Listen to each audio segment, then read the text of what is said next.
To order numbers on a number line, my suggestion to you would be to type all of these numbers into your calculator and get a decimal approximation.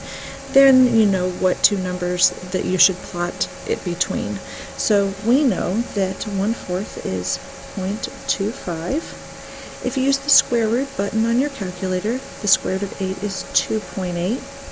And you should know that that should be between 2 and 3 because 2 squared is 4 and 3 squared is 9.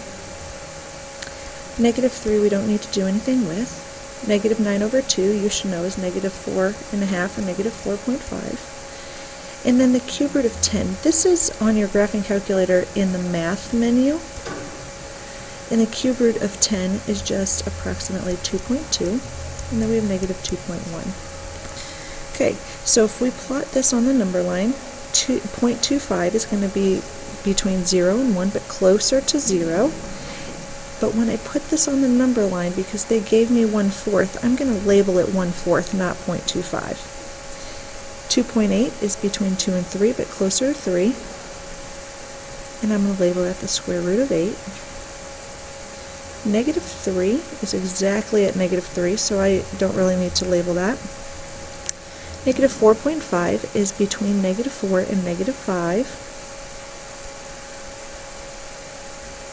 The cube root of 3 is 2.2, so we're going to go 2.2, so it's pretty close to 2. We're going to label that the cube root of 3. And we've got negative 2.1, so it's a little bit more negative than negative 2, so we're going to go a little bit further to the left and label that negative 2.1. Okay, so let's look at number 2. Again, I'm going to start with decimal approximations.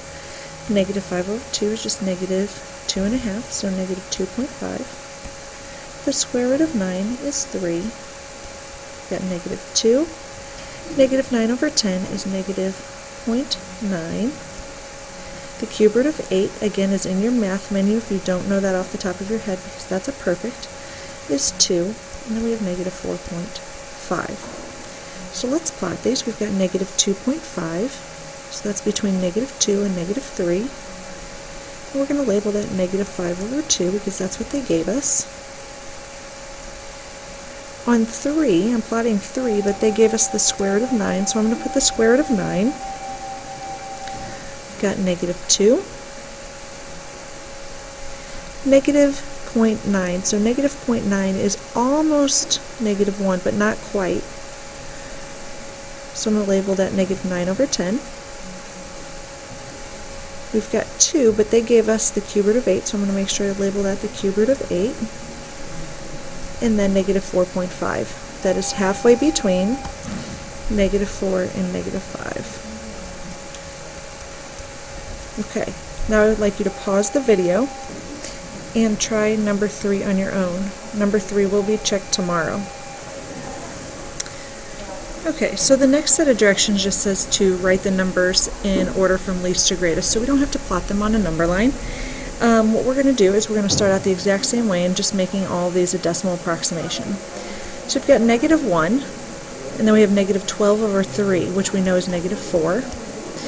Cube root of 16 is not perfect, but again it's in your math menu, and it is approximately 2.5. You've got 1/2, which is 0.5. The square root of 20 is not perfect, but it's approximately 4.5. And then you have negative 0.2. So from least to greatest, so you're going to go really big negative to really big positive. So your biggest negative is negative 4. But actually, you know what? I'm not going to write that as negative 4. What I'm going to write that as is negative 12 over 3 because that's what they gave us. The next largest negative is negative 1. Then negative 0.2. And then we're going to go into our positives, so we're going to work from least to greatest there. So we've got 0.5, which they gave us as 1/2.